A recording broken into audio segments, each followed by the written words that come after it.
The interest rate differential is only one factor. Oh, yeah. Exchange rate determination is a complex matter, Yeah. Whether it's ringgit, whether it's Aussie dollar, US dollar, what determines the currency's exchange rate is subjected to a lot of complex factors. So to pinpoint just on interest rate differential, I think that is very misleading. Yeah? It's incomplete and misleading. And to look at the ringgit in particular, you can look at it from a cyclical point of view and a structural point of view. Yeah. Shorter term versus the longer term. Yeah. Cyclical means shorter term. Shorter term means not 1 month, 2 months, but maybe 2 years, 3 years. Structural longer term means 10 years, 20 years, 30 years. So if you look at the shorter term in the last couple of years, the last 2 years, 3 years, yeah, the US dollar has strengthened against most currencies. Yeah. Strengthened against Aussie, strengthened against the Japanese yen plunge, Exactly. strengthened against euro, and so on, right? But there are a few currencies that stood out that was able to help very well against the US dollar, the Swiss franc and the Singapore dollar. So from that short-term cyclical point of view of the last few years, the description that the US dollar strengthened rather than the ringgit weakening is quite accurate, right? And that's partly because the US government has been jacking up the interest rate very aggressively. Very aggressively. In 2000, I think US was about 0 interest rate. Now it's about 5%. And in our case, our OPR went up from 1.75, if I remember correctly, to about 3.25. So, relatively speaking, we've increased our interest rate. Almost 300 points. Lesser than the US. Right? But that doesn't explain why the Singapore dollar doesn't weaken. The Singapore dollar hasn't weakened. Singapore government has not increased interest rate at all. Hardly. So why is it that the Singapore dollar is able to hold against a strong currency without having to increase interest rate? So interest rate differential alone cannot explain everything. Correct or not? And if you look at it, if you want to understand the longer term picture is more important than the shorter term, because in the forex market there will always be cycles. The Aussie dollar will go up and come down after a few years. The same thing for the sterling and so on. But it's the longer term thing that is worrying. Like what you ask, why is it that after 25 years since 1997, why is it that the ringgit is still lower than 25 years ago? It's even worse than during the crisis. And Thai baht is actually better than 25 years ago. Exactly. And the Sing dollar is a lot better than 25 years ago. So the longer term situation are based on structural reasons. And if you look at the fundamental structural reasons, there are a lot of things that Malaysia has done wrong. And I think you cannot divorce the current weakening with the weakening of the ringgit in the last 25 years. And if you look at it, one important reason is that if you look at a few countries, Malaysia, Thailand, Indonesia, Singapore, India, China, right? FDI, foreign direct investment, into these countries, Malaysia, Indonesia, Thailand, India, have been very low as a percentage of GDP. In fact, ours, in the case of Malaysia, FDI inflow into Malaysia as a percentage of GDP has been declining. But now it's about more or less these countries. India is the lowest. So, if you compare these 4 countries against Singapore, Singapore's FDI as a percentage of GDP is extremely high.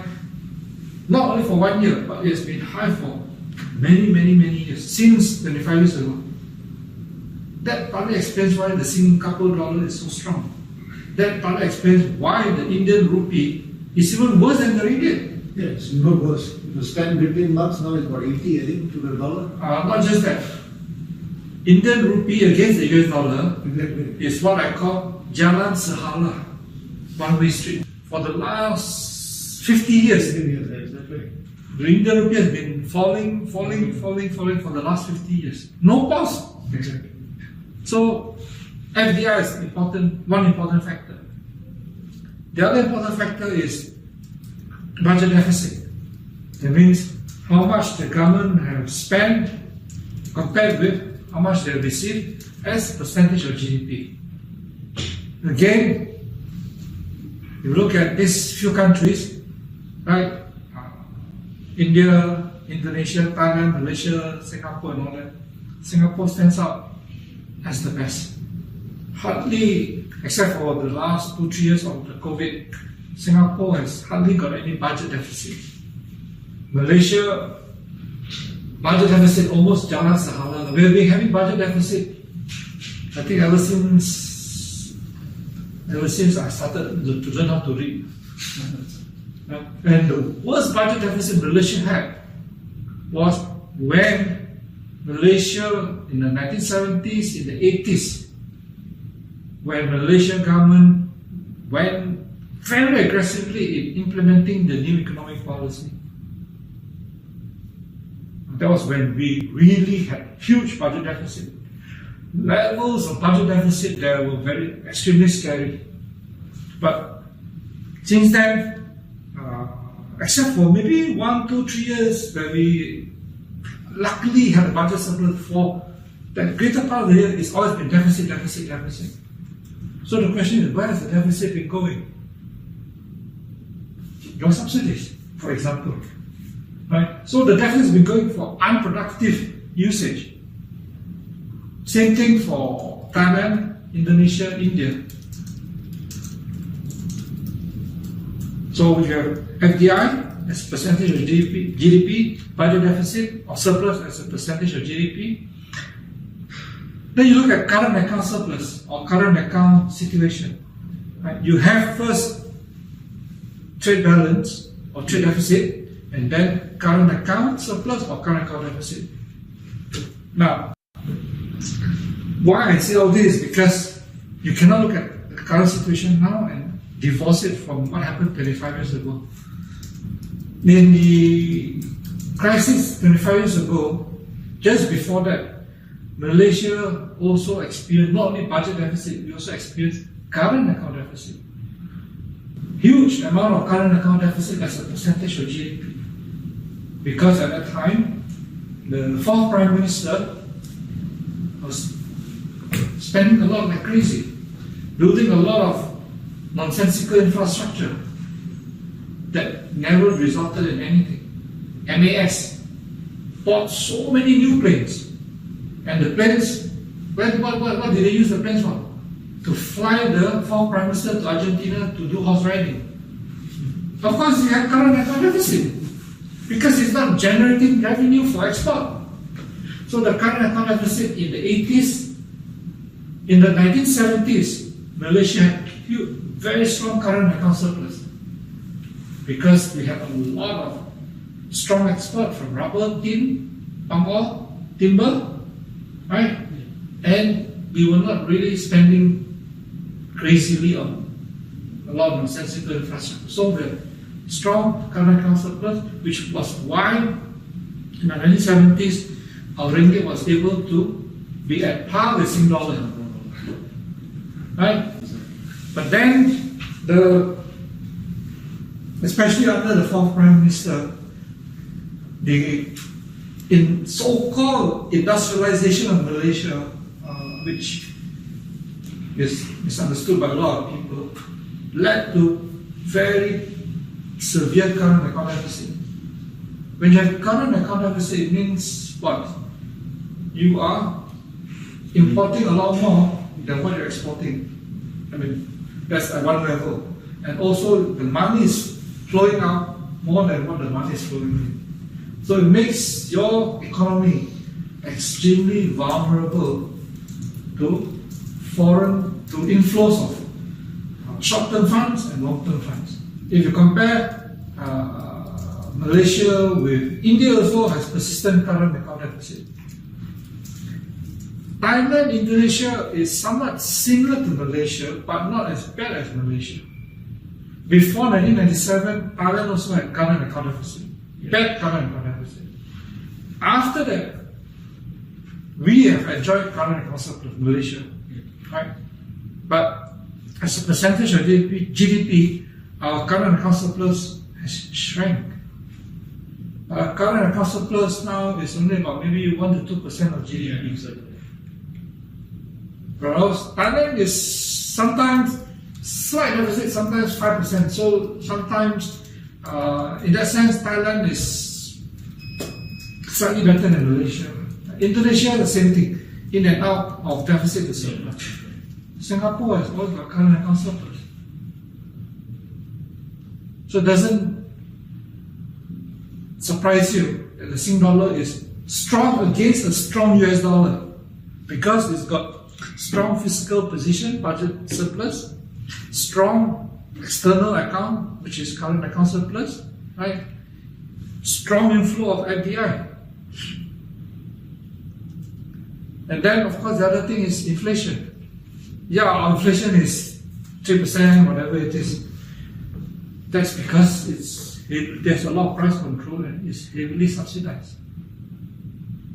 The real inflation, the subsidies that we spend goes into your budget deficit, right? So instead of building up, using that revenue to build up your country's reserves, or using that federal revenue to build productive infrastructure, you give out subsidies. It's like, I wouldn't say puta gaji, it's like grandfather's money.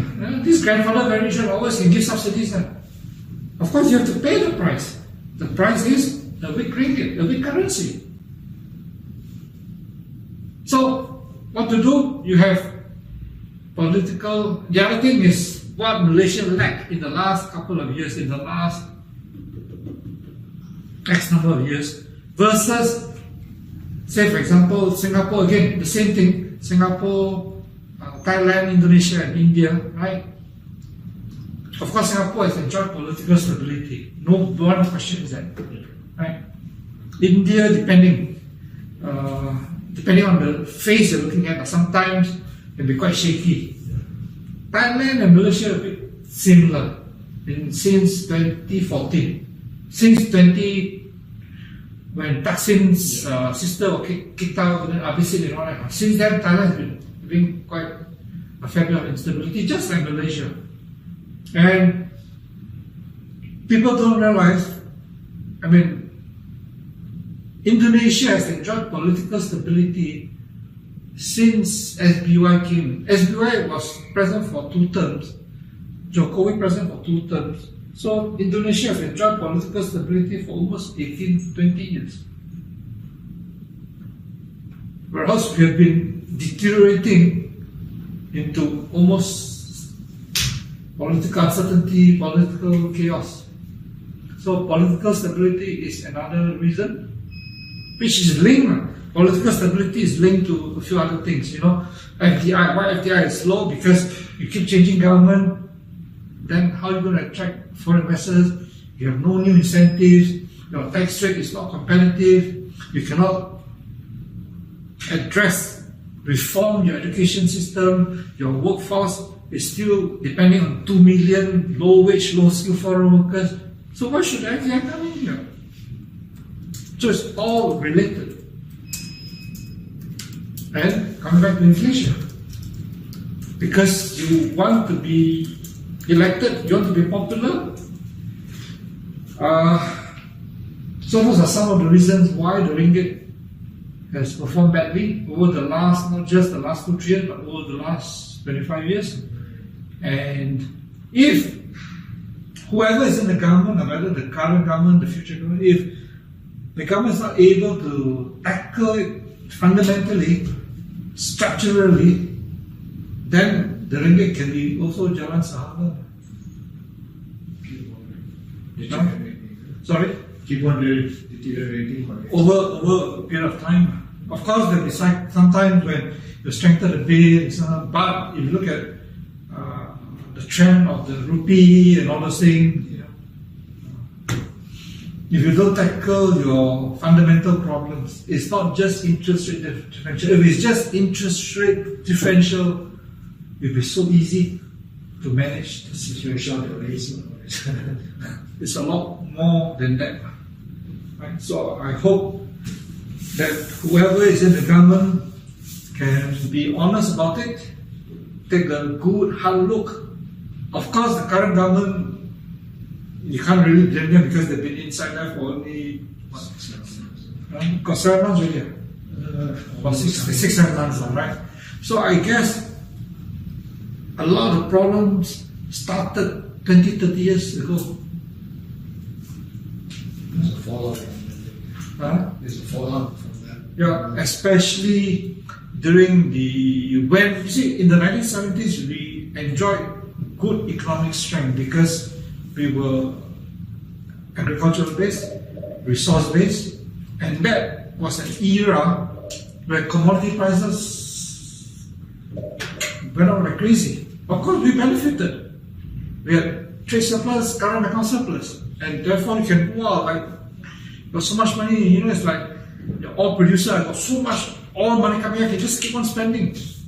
And the problem is, whatever we spent, like I said, in the 70s, the biggest mistake we made, 70s and the mid 80s until the 1985, was the very, very wasteful spending on implementing the new economic policy. That wasted a lot of our resources. And then after the fourth Prime Minister came in and then did things like heavy industrialization, which all led to failures. Proton supposed to be exporting, right? Instead of exporting proton gas, you have to keep on subsidizing proton. Heavy industrialization failed. The other thing that I mentioned just now was, for example, MAS, your services sector. You allow MAS to expand a lot, but the services, MAS being the flagship service company in Malaysia, has to be rescued again and again and again and again. You're supposed to bring in revenue by having passengers, but instead the country has got to keep on rescuing you because it's so badly managed. So the whole problem lies with an economy which is badly managed, mismanaged. Credibility issue, all kinds of issues. The fourth Prime Minister refuses to admit to the mistakes that he made. And then Badawi came in. Badawi did a lot of the policies that he did were correct. But it's just that our ordinary Malaysian didn't understand. Our Malaysian media, including the financial journalists, never understood what he was trying to do. Immediately when Badawi came in, he says, all the white elephant projects, all the infrastructure, all stopped, postponed. Because that was the main cause, one of the main factors leading to our current account deficit. No more building more flyovers, building this, building that. Stop. But then people criticize Badawi. Hey, how come the economy is not as exciting as during the fourth Prime Minister? No, tada steam. Of course, no steam, because you don't realize as you create all these things, the whole economy was getting destroyed. Badawi introduced a culture of maintenance. Instead of building, let's maintain. Very simple. You use, for example, this camera or whatever it is. If you don't maintain it, you use it for 2 years, throw it or buy new one.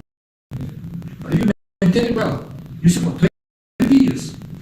You save and you generate the revenue and you get a lot of surplus.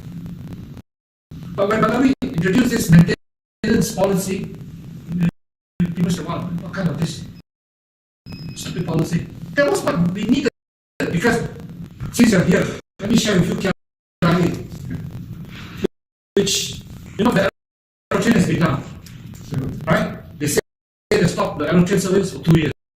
And before that, 2017, there was a major disruption during Christmas time, and it's been subjected to a lot of disruption. I'm a frequent traveler, I know that the aerotrain is a lot of problems. When was KLSE open? 1998. Have you been to Hong Kong? Okay. Take a trip to Hong Kong. Ask staff sending to Hong Kong. Just one day trip. When was the Hong Kong International Airport open? 1998. Same year. You don't take my word for it. You will experience it yourself. The aerotrain in Hong Kong Airport is like brand new. Both airports are open at the same time. One airport takes the trouble to maintain it like as if it's new, it's precious. One airport, who cares? It's not my money. It's the taxpayers' money. I don't want to maintain it. Let it. So the other reason why we have all these deficits is because we got crony capitalism and money politics. Because we didn't give the tenders, the jobs to the most cost-effective, the most efficient people. The Naga National in 1991-92 was forced to sign a power purchase agreement with YTL on terms that were unfair to TNB and too generous to YTL. Who suffers? You, taxpayers. Because the Naga is a public utility. He has to pay the burden. So, will all this linked to a weak currency? Definitely. If you look at why Indian rupees like that, you look at Argentina currency like that, they all have the same factors, same cost. I give you a simple example of KLSE 1998, Hong Kong Airport 1998. Why I go to Hong Kong very often, and why I don't have a two-year maintenance, and KLSE must have a 2-year shutdown aeroplane.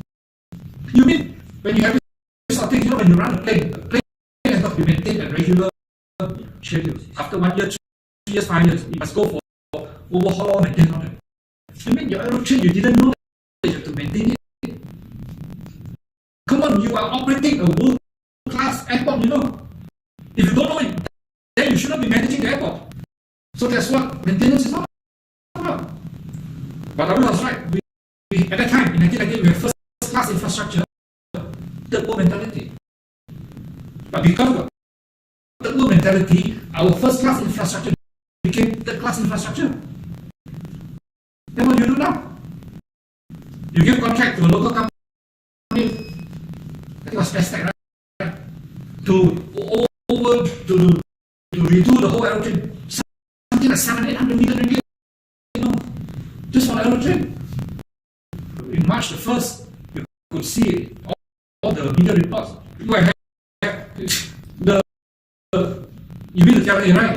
The main terminal, the satellite terminal, right? Connects the two, right? No, the aerotrain was shut down, so the passengers got to walk on the railway track. Not the bus, the Teng Boo bus. They had to walk on the railway track, and it was raining. I can send you the Twitter link where the poor person had to walk on the railway track with the rain. No? That is KL International Airport. So, I'm not surprised that the ringgit is weak. You must have no corruption, clean government, because maintenance is not related to corruption. No? Yeah. Right? Oh, no, I want to maintain, right? Okay. Right? Open up, my good friend. Open up. I give you $1 billion contract to maintain. Then he doesn't do the job. So, corruption is clean government, moving away corruption, so that when I give $1 billion to him, he delivers $2 billion worth. Not a lot of times don't even bother to deliver. Corruption is a root cause for budget deficit, it's a root cause for current account deficit, it's a root cause for inflation, it's a root cause for a lot of the problems that the country will face. Not just Malaysia, any country. So you India, Thailand, Indonesia, Malaysia, Singapore. It's not surprising that Singapore is the least corrupted, right? And that country has got the strongest currency. They use the exchange rate as the monetary policy in terms of interest rate. But if Singapore doesn't have the strong economic fundamentals, they cannot do that.